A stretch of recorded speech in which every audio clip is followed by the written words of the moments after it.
Guys, dito yung pinapakita ko is magliligpit ako dahil uwian na, tapos na yung work namin. Ako ay mag-prepare na para makapagbihis at nagliligpit ng aking mga gamit.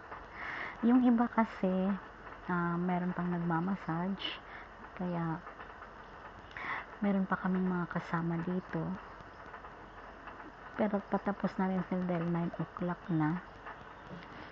Ngayon gusto ko na talagang makauwi para makapagpahinga. Medyo konti lang ang gawa ko ngayon, naka-4 lang ako, pero medyo nakakapagod pa rin dahil nga sobrang hard ang ating mga ginawa ngayon, pero okay naman kasi makapili tayo ng food kinabukasan.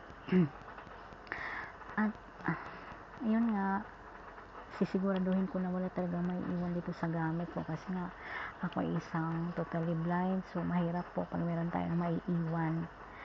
Ngayon dito lang kami uuwi sa rent naming bahay or room, sa tapat lang din itong mall na pinapasukan namin. Hindi kami muna ngayon uuwi ng Laguna kasi nga kinabukasan pasok din namin. Nakakapagod kasi pagka doon pa ako uuwi, doon pa kami uuwi dahil sobrang aga namin dito. Dapat kasi mga 10 or before 10 nandito na kami, kaya napilitan talaga kami na tuloy-tuloy yung rent namin ngayon. Pero okay na rin kasi nga nababawasan yung pagod namin. At sana po lagi ninyong suportahan ang aking YouTube channel.